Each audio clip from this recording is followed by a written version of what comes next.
Bama Bullies versus PPP, the Choos whatever it is. If you watched our last video, we detailed the early events that took place as a result of this war. Now, we will get into more of the current situations that took place, or more so, the players who are known for their recent crimes. Where do we start? Okay. For those that are just coming to watch, members of Bama Life have conspired to kill members of Wee's gang and vice versa. Wee's gang is one of Bama Life's principal rivals, and its members and associates live primarily in apartment buildings located along Pitkin Avenue, just outside the area of East New York known as the Bamas. Approximately, the area is bounded by Pennsylvania Avenue to the east, Williams Avenue to the west, Dumont Avenue to the south, and Sutter Avenue to the north, which is known to some as the Bamas. The name Bamas is derived from Alabama Avenue, which bisects the area. Right away, we can get into these dudes. You got Darius Sutton, also known as Liz Micho, Ronnie Warren, aka Boss Man Horse, and Andrew Simpson, who went by Drewski. You have Corey Williams, who goes by the moniker Moncler Mells. There was Travis Selby, also known as Stoney, and Tyshawn Sumter, also called GT. They were all charged in a recent indictment. From here on, it's one hell of a detailed story. On February 16, 2014, Simpson, Sutton, and another Bama Life member shot and seriously injured an individual inside a deli located at 2255 Pitkin Avenue. The shooting was captured on video, which shows Sutton and Simpson confront the victim inside the deli, while Sutton holds a firearm in his left hand. The video shows Sutton raise his left arm and fire multiple shots, striking the victim several times. Just before shots were fired, a diner in the deli overheard one of the conspirators say, "Why don't you kill this mother effer already?" It's not much to comment on between then and 2016, but we will say this. In 2015, NYPD bosses were throwing pizza parties for some of the gang members, telling them they are loved and respected, in an effort to steer them from violence. No lie. Criminals from rival crews, such as the Wave Gang, the Very Crispy Gangsters, and the Rockstars, were assembled for two get-togethers hosted by police brass, with one attended by Chief of Department James O'Neill. Everybody here cares about you. Everybody here respects you, the men were told, according to David Kennedy, a criminologist at John Jay College of Criminal Justice who came up with the idea. You are the people in this city who are at the absolute highest risk of getting hurt, getting killed, hurting somebody else, and going to jail and prison. About 16 gangsters attended, bussing down cheese pizza, as they heard from preachers, social workers, prosecutors, and cops. Some had been convicted of homicide, shootings, robberies, and assaults. Attendance was required as part of their parole or probation, and they were told how to earn a GED and get into drug rehab and job programs. They were warned that if they continued breaking the law, prosecutors would come down hard on them. They were told this was an opportunity to walk away from your lifestyle. And if you don't, and you stay associated with your gang or crew, and a murder is committed, then we're coming after everybody. You're going to be responsible for your whole gang or crew's actions, O'Neill told the Post. A second meeting was held in March of 2015. 8 more gangsters came through. Not everyone in law enforcement was sold on the idea. At approximately 10:45 p.m. on October 7, 2015, 3 officers were on patrol in an unmarked black vehicle near Park and North Portland Avenues in Fort Greene, when they saw 3 men standing on the sidewalk. The officers thought they recognized one of the men as a local robbery suspect, so they circled back in their car to take another look. When the officers returned, one of the men had already left the area. Quashon, who was accused of shooting during a gunfight years prior, was crossing the street. He was pulling some sort of luggage. The second man, Duvogn, was standing on the sidewalk near the officer's vehicle, and began making a gesture with his hands, pointing them like pistols. Allegedly, Quashon ducked between 2 parked cars, and emerged with a gun. He started firing at the front of the officer's car. The 3 officers fired back at Quashon, wounding him. Their vehicle was also shot from behind, shattering their rear window. The officers lost track of Duvogn at this point, but pursued Quashon, who fled the scene. None of the officers were shot. Quashon was arrested on October 8, 2015 at Beth Israel Hospital, where he went for treatment for a gunshot wound. He admitted to shooting at a black car and throwing a gun under another car while being pursued by cops. Duvogn was also arrested on October 8 at a nearby residence.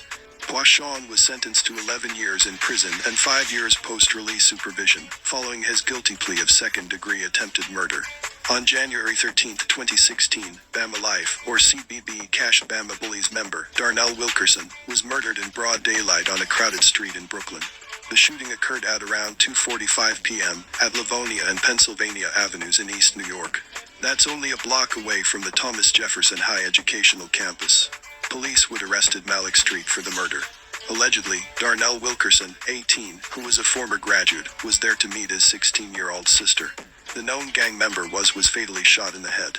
After Darnell fell to the ground, Street shot him in the head a second time and then fled. Another student was shot in the right arm. John. People in the nearby deli started crying and screaming, running to the back of the store until it was over. After the shooting, John staggered into a nearby deli for help. John seemed unaware that he was shot. Emergency responders rushed both teens to Brookdale Hospital, where Darnell was pronounced dead.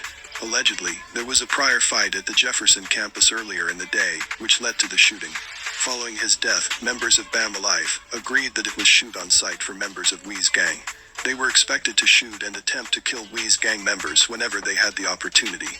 On November 11, 2016, approximately 8 months after Wilkerson was killed, Simpson posted to his Drewski Dollars Facebook account, "Negroes always got Darnell name in they mouth. Don't worry though, anybody I catch eating the clip." Simpson and Warren, together with other members of Bama Life, have conspired, beginning at least in November 2016, to murder a specific Wee's gang associate, Envy Kane. Most of you might know the rapper Envy Kane from Brooklyn. He had previously been convicted for possessing a firearm in 2012. He is associated with another dude you all might have heard of, Coach Da Ghost. He was a part of the Hood Stars and recognized as a leader. He is currently in jail for a body. It's not really relevant here, so we will save him for another video. Early in the morning on November 23, 2016, Envy Kane's girlfriend was injured in a shooting. Envy Kane and his associates believe Bama Life members were responsible for the shooting. Indeed, in the days prior to the November 23, 2016 shootings, Simpson made numerous threats over social media against Envy Kane and his girlfriend. For example, on November 21, 2016, Simpson went live on and posted the message smoking nickname for Envy Kane's girlfriend to the face, along with emojis of a hand with fingers folded to resemble a gun, pointing at a face. Later on November 23, 2016, Warren was shot in the foot, and Warren informed members of Bama Life that Envy Kane was responsible for the shooting. Thereafter, Selby, Simpson, Sutton and Williams borrowed a vehicle and went looking for Envy Kane, intending to kill him. The group found Envy Kane that night and fired several shots at him, but Envy Kane was not hit. Simpson did not post to his Drewski Dollars Facebook account from late on the night of November 22, 2016, until nights later. He informed his followers that Bossman Gucci, or Warren, was okay following the shooting, and moments later he acknowledged that he got his block hot. The violent dispute between Bama Life and Envy Kane continued for years after the incident. For example, around the same time, the 3-year anniversary of the series of shootings described, Warren released a rap song called Dying Together, Envy Kane Diss, together with an accompanying video, in which he and other members of Bama Life can be heard shouting Envy Kane's girlfriend and Envy Kane going to die together. Throughout the video, Bama Life members make the gang-related hand gesture known as dropping a rake, and in the chorus of the song, Warren says, "If you GDK, we slide together, we catch you with them, you dying together." Similarly, on November 22, 2016, just before the shootings described, Simpson posted to his Drewski Dollars Facebook page, "Big GDK, F folks. Any relation or association, we hit them too." Couple months later, Blizz got into it with some BCG members. On March 27, 2017 at approximately 1:46 p.m., a Facebook user with username Shay Crippy sent Sutton a message asking, "You good money? Who fronted?" Sutton responded approximately 1 minute later, "Some Wee's gang ninjas." Sutton boasted that he did not run from the attack because they puss, no sense of running. Shay Crippy responded, "Dang bro, we both know dog get back going to be litty." Indeed, Sutton would allegedly get his get back or get backs. By 2019, it's just too many shootings, as if one wasn't enough. At this point, we want to mention a side murder. On March 19, 2019, a man named Eversley was killed. Police say a group of gang members chased Eversley down the streets and through at least one backyard before shooting him 5 times, killing him. A series of surveillance videos show the suspects waving their guns as they run down a sidewalk, past a home, through an alleyway and into a backyard while chasing him. Eversley tries to hop a fence behind a home, but gets slowed down by barbed wire, video shows. That's when his attackers catch up to him and shoot him. All the guys involved were arrested, and some got their charges thrown out, as they did not run down. But Michael Reed, aka Half, was seen in the video chasing Eversley. Half was allegedly responsible for the murder of Wheeze, hence the name, Wheeze Gang. Moving along though. On August 11, 2019, at approximately 3:51 a.m., in the vicinity of 20 Williams Avenue, near the border of the Brownsville in East New York, Bliss shot a member of the rival Wheeze Gang. He also hit a bystander who was in the area of the shooting. The shooting took place a short distance from a rental hall located at 2529 Atlantic Avenue that was hosting a party that night. Bliss arrived at the spot known as the Hall, around 11:38 p.m. with 4 other individuals. The victim arrived at the hall at approximately 2:31 a.m. with 2 other individuals. At 3:40, the victim and another person left the hall. About 8 minutes after their departure, the BAMers also exited the hall. A few minutes after Bliss left the hall, Bliss and the victim had a confrontation on Williams Avenue, just around the corner from the hall. Bliss was agitated and 2 of the individuals he was with tried to calm him down. Witnesses to the shooting informed NYPD detectives that the shooter asked the victim in substance, and in part, "You Wheeze Gang." He then removed a handgun from his waistband and began shooting at the victim. During the confrontation, the individual who left the hall with the victim suddenly began backing up and running on Williams Avenue towards East New York Avenue. Bliss raised his left arm to shoulder height and fired at least 2 shots at the victim. The victim attempted to jump between cars, but became stuck and fell onto Williams Avenue. Bliss closed in while the victim was struggling to get to his feet. He then reached over a car parked along the curb and fired at least 2 more shots at the victim. The shooting occurred at approximately 3:51. Bliss and his group of BAMers fled the scene in an SUV parked nearby. On April 20, 2020, Bliss attempted to kill an individual in the vicinity of 375 Sheffield Avenue in Brooklyn, New York. Surveillance video of the shooting shows that Bliss ambushed the victim from behind. Bliss approached the victim, a gun in his left hand, stopped a few feet behind. Bliss raised the gun to shoulder level and steadied it with both hands, and fired several shots at the victim's back. The victim was hit in his upper left chest, right thigh and right wrist. As the video of the shooting and the photographs made clear, it was entirely fortuitous that Bliss was unsuccessful in his attempt to murder the victim. The attack was premeditated and assumed to have been coordinated with others. Early in the afternoon, Bliss had just went to get food from Maria's Deli. He had stopped by the 398 building with a homie, before leaving the 333 building for the final time before the shooting. Bliss left the 333 building. At about 3:05 p.m., he walked north toward Sutter Avenue, turned right in the direction of Sheffield Avenue to cut through a parking lot, and then turned south on Sheffield Avenue, headed in the direction of Blake Avenue. When Bliss reached Sheffield Avenue, the shooting occurred and he began to run towards Blake Avenue. Somebody might have let him know that the victim was in the area. After fleeing, he would soon leave the 398 building, wearing a sweatshirt with stars on the arms. He then walked back to 333 Georgia Avenue, where he remained in front of the building for several minutes before changing again into another sweatshirt. On April 20, 2020, in a Facebook message, the Bliss's girlfriend wrote, "You violated me last night. Got a mark on my face and all, but you don't care about that and how you treat me." Whether he hit again on May 16 is unclear, but she did send him a picture of a busted lip. Ironically, he committed a shooting this day as well. On May 16, 2020 at approximately 2:24 a.m., Bliss shot and seriously injured an individual in the courtyard of 2211 Pitkin Avenue. As Bliss passed through the vestibule of the building, he had what appears to be a firearm with an extended clip in his left hand. Bliss paused in the lobby, looked briefly up a short flight of stairs in front of him, then turned and ran back out of the building through the front door. Approximately 1 minute later, ShotSpotter, a company that has installed microphones in Brooklyn, New York, to record and identify gunshots as they occur, recorded several gunshots at this location. At the same time, an individual who was standing in the courtyard of 2211 Pitkin was shot several times. He suffered serious injuries and was transported to Brookdale Hospital, where he eventually recovered and was discharged. Bliss was arrested by the NYPD and charged by the Kings County District Attorney's Office with a New York State offense of attempted murder for this incident. On May 22, 2020, only 6 days after the previous shooting, the rapper KJ Ballett was murdered in East New York. Allegedly, this was an inside job by a dude who took part in several shootings that year. Supposedly, this dangerous member was the wheelman in the KJ murder. KJ was struck once in the chest as a hail of bullets flew over Bradford Street.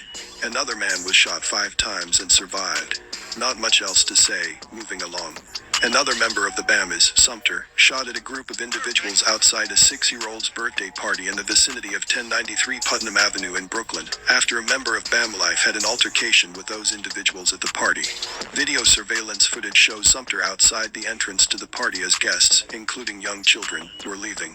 The surveillance footage shows a group of individuals running from the scene, and shows Sumter chasing after them while firing several shots. Following the shooting, Sumter fled in a waiting vehicle.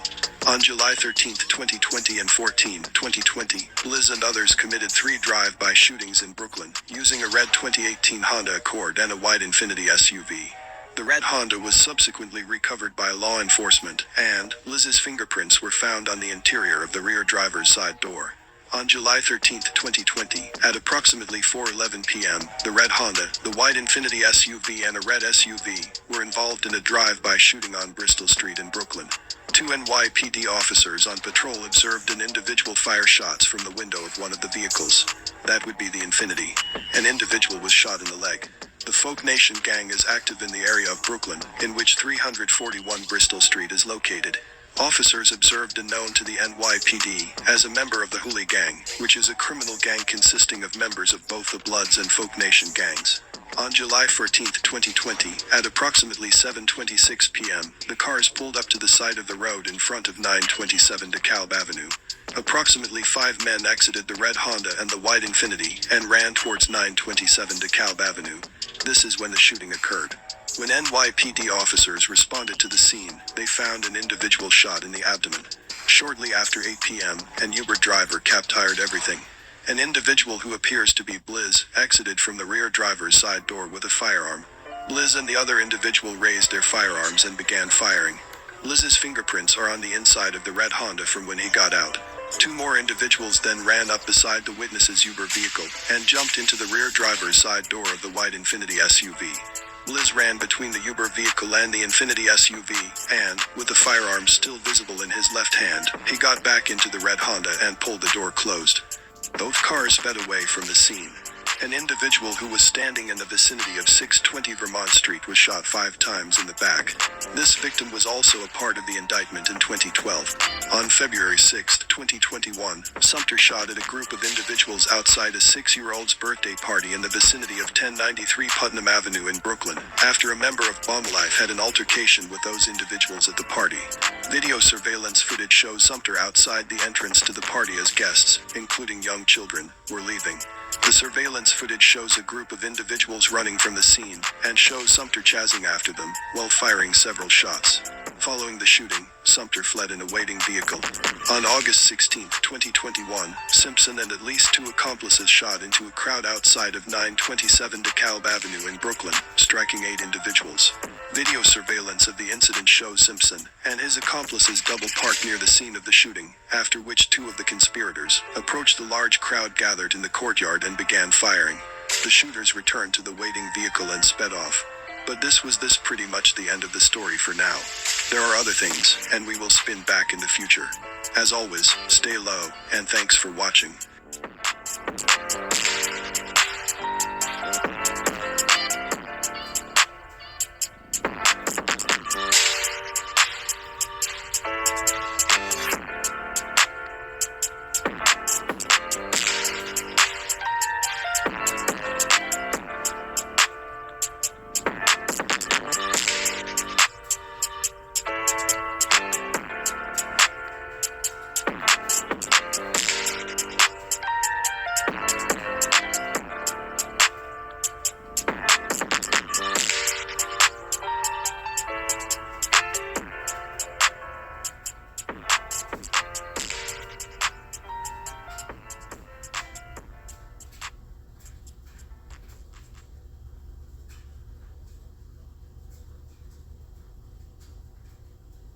Search for the most pet-friendly rentals anywhere on apartments.com.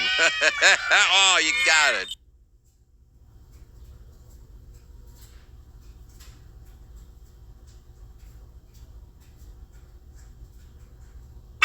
34 alleged members of two Brownsville-based rival street gangs known as Woo, We On Our Own, and the Choos, are variously charged in a 122-count indictment with attempted murder, conspiracy, assault, criminal possession of a weapon, reckless endangerment and related charges in connection with 9 attempted murder shootings and 4 reckless endangerment shootings.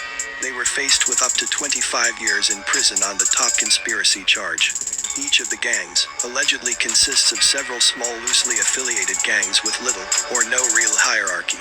Members of Woo and Cho are sworn enemies and bitter rivals of each other. It is alleged that they operated within the confines of the 73rd Precinct, but expanded their violence into neighboring precincts, including the 67th Precinct. A long-term investigation into violence perpetrated between these two rival criminal organizations was conducted from February 1, 2018 through the date of this indictment. It is alleged that between those dates, Woo and Cho members engaged in a type of war, where gang members would search or hunt for rival members in rival territories, and then shoot them on sight. Shootings were conducted by both sides in a game of one-upmanship, to embarrass rival gang members, and to contest geographic dominance over territories in which the rivals resided. Allegedly, OMB is an ape set with Bloods. Members like OMBJD changed from Blood to Crip, but still claim the ape set. Walking, Dylan Jetty keep talking, shooting a lick, ignore it, I got shit to do that's more important, my new trip is foreign, on court, we keep ballin', RP mouse on it, little bro, we keep scoring, this little shorty. The Choos are OMBK Crips, such as Max the Demon, Siggy Black, or Kev Hundo. It is also alleged that the Woo gang specifically targeted and exploited younger females to carry guns for them. Teenage girls would carry the guns, while the gang members walked nearby, and directed the girls to various locations, providing the weapons as needed for the purposes of shooting rival gang members. The girls were allegedly expected to face any gun charges if arrested, in the hopes they would receive a lesser sentence due to their age and gender. Furthermore, Taekwon Ellison, 20, and OMBJD, 19, are charged with first and second degree rape for having sex with a 14-year-old girl. Ellison is charged with sex trafficking, in order to enhance his status within the gang by allegedly forcing the 14-year-old girl to have sex with JD. Among the incidents charged in the indictment are 9 counts of attempted murder related to shootings in which individuals, including innocent bystanders, were struck, and 4 counts of reckless endangerment related to 4 additional shootings, including: on July 13, 2018, members of the Woo gang went to Brooklyn Supreme Court at 320 J Street for the court appearance of fellow Woo member OMBJD. Following the court appearance, the defendants went to the nearby Fulton Mall area, where they engaged in a verbal and physical dispute with rival gang members. During the altercation, it is alleged, defendant Equinware pulled out a firearm and shot at opposing gang members, striking a rival gang member as well as 2 innocent bystanders. On September 17, 2018, at approximately 12:49 a.m., Cho member Carlton Darby allegedly walked up to a building at 250 Lott Avenue and fired a gun multiple times. One of the bullets went through a window into an apartment where 2 young children were sleeping. No one was injured. On October 29, 2018, at approximately 5:50 p.m., at 394 Dumont Avenue, Cho member Ty Lee candidate opened fire and repeatedly shot at a group of approximately 5 people standing outside of a playground in the Tilden houses. 2 individuals who were injured are associates of the Woo gang. In a November 2018 shooting, Woo gang member Shan Mason shot an innocent woman, then made a video about it describing the events. Prosecutors say, "I hit the lady in the face, bang." In 2019, Ellison managed to slip out of a police car on Schermerhorn Street and Atlantic Avenue, just before he was about to be booked on a robbery charge. Cops had initially arrested Ellison in connection with a domestic violence robbery from earlier that year. He was accused of beating his girlfriend, ripping off her wig, and taking her cell phone. He was apprehended by the Regional Fugitive Task Force because someone called NYPD tips. As police searched for him, there were reports that Ellison, a reputed Bloods member with a history of drugs, robbery and assault charges, had been spotted in Coney Island. Although we are not gang scholars of any sort, we did find some altercations which may point to the original Woo and Cho wars. This is back when Wave Gang were Woos and Hood stars who were Choos or actors.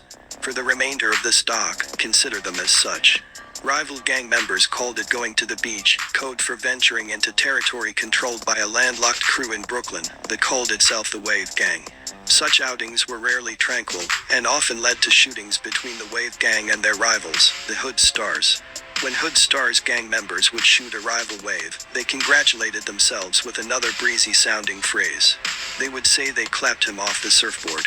The authorities announced charges against 43 members of the two rival gangs in Brownsville. In an 18-month span, the gangs were responsible for 6 homicides and 32 shooting episodes, most in or around Brownsville, that left 38 people wounded. The violence was focused between Mother Gaston Boulevard, referred to as Stone Avenue, and Strauss Street, about 10 blocks away. The Hood Stars, or Choos, controlled the western part of those square blocks, and the Waves or Woos controlled the eastern parts. The Waves took their name not from Jamaica Bay, just a neighborhood away, but because they were partial to Adidas shoes, and found the shoe company's striped logo to resemble a wave, the authorities said. Both groups, whose members ranged in age from 15 into their early 20s, were not tightly organized around drug or other money-making endeavors. They band together to control their turf, their block or their building, and terrorize those who failed to recognize their control, and failed to pay them respect. Gang members would go out of their way to beat up and intimidate younger children, often 13 or 14, to indoctrinate them in who controlled what turf. The gangs often paid for guns, by robbing passers-by of cell phones, the authorities said. Gun ownership was prevalent enough among members of the gangs that members were arrested 33 times for gun possession in recent years, the police said. In some instances, the gunfire struck bystanders who had no connection to the gangs, including a 9-year-old who was wounded in August.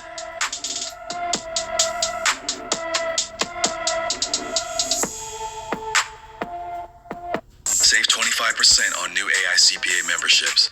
Join today. 36 guns were seized.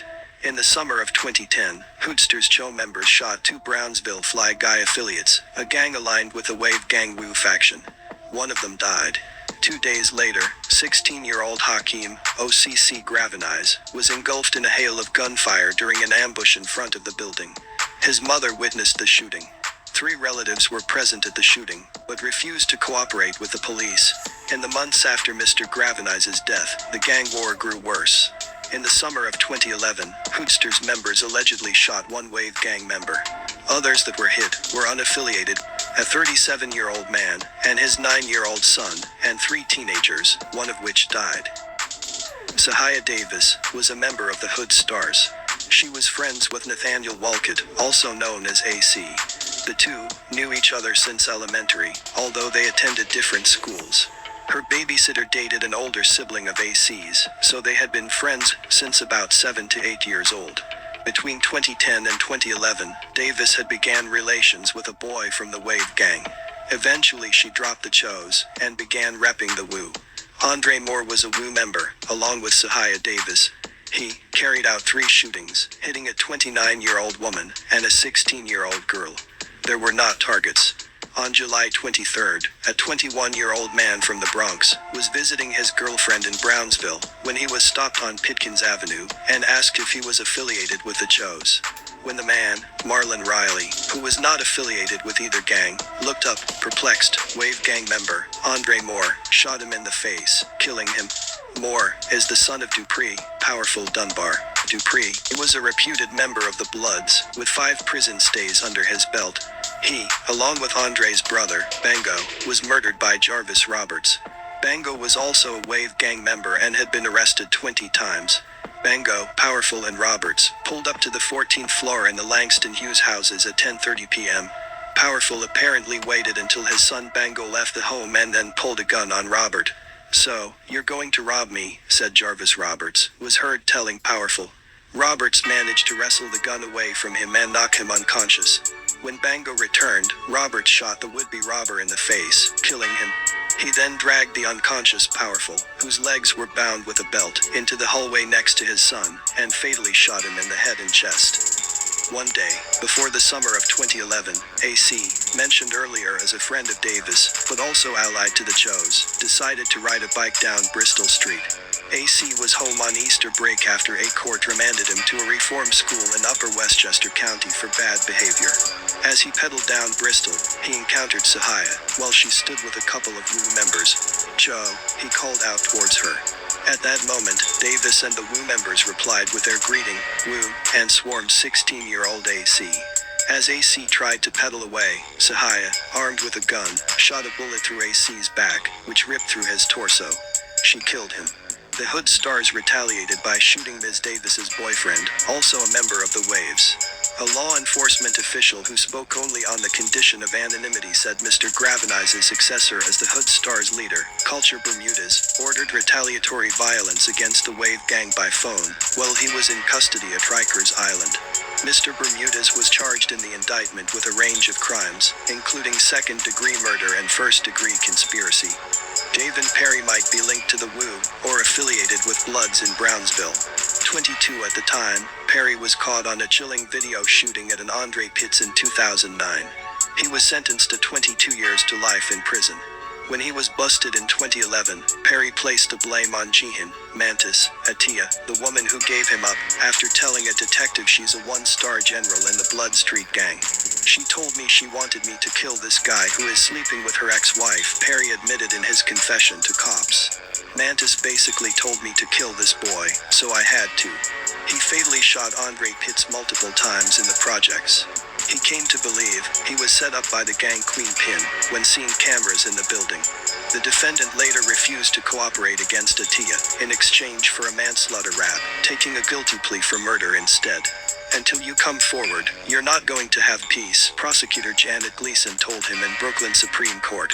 "Every crime that person commits after this day is on your head." "I regret my actions," Perry said. "If I could take it back, I would."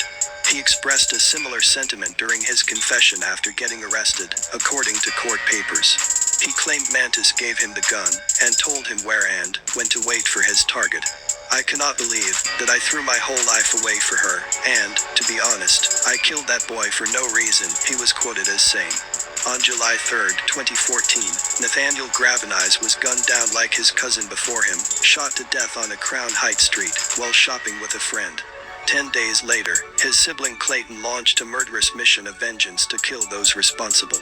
One by one, like doomed dominoes dropping on the Brooklyn streets, the sons of the Gravenize family fell across the last 11 years. Clayton remains in jail after confessing to a pair of payback murders for his siblings' death. Once in custody, he stunned investigators by confessing to a pair of earlier shootings. The first was the July 2014 murder of Beverly Turner. He believed her to be related to Nathaniel's alleged killer, Antonio Mahin. "When I saw her, I shot her," Clayton explained to detectives. "I feel sorry for what I did. But I was all emotion and sadness." Turner was standing at the corner of Quincy and Marcy Avenues at around 1:20 a.m. when Gravenize opened fire, hitting her in the head, chest, back, buttocks and arm. She died at Kings County Hospital. The second came a month later as Clayton attended the baby shower for his slain brother's pregnant girlfriend. It was also the same time of his late brother's birthday, a day or two removed. Instead of sharing gifts and cake, Clayton set out to even the score. He served as the getaway driver when two pals opened fire on a crowd gathered in a courtyard on Lott Avenue. One man was wounded, and Clayton was arrested after a police chase while fleeing the scene. On August 29, 2014, Clayton Gravenize confessed that he bolted from an August 29th party after learning a gangbanger known as True Blood was inside a local liquor store. Believing the man was involved in the killing, Clayton headed out with a handgun. Crooks, a freshman at St. John's University, was visiting the neighborhood with his sister at the time of the shooting. He admitted to gunning down 19-year-old Joseph Crooks because he thought he was Mahin's brother. He bolted from the August 29th party after learning a gangbanger known as True Blood was inside a local liquor store. Believing the man was involved in the killing, Clayton headed out with a handgun. Crooks, a freshman at St. John's University, was visiting the neighborhood with his sister at the time of the shooting. Another girl was injured as well. However, he was acquitted despite a videotaped confession. Mahin, who had a beef with the Choos, got sentenced to 75 years for shooting 2 security guards in Brownsville. One died from a headshot, the other, paralyzed from the waist down. He was not convicted of any murders regarding the Gravenizes. In 2011, the unexpected would happen. On March 11, 2021, Kent Shan shot Kian Gravenize in the chest, in front of the Jewish escape room in the 1900 block of Avenue M in Brooklyn. This is the latest chapter of pain and grief for the Gravenize family. Hakeem is a first cousin of Nathaniel and Kian. All 3 are now dead as a result of gun violence, and Clayton is still in jail, a whole generation gone. The family maintains that they were not gang members. Here it is, people. It's so many stories that intertwine, in New York that is, where everything you see is just the tip of the iceberg.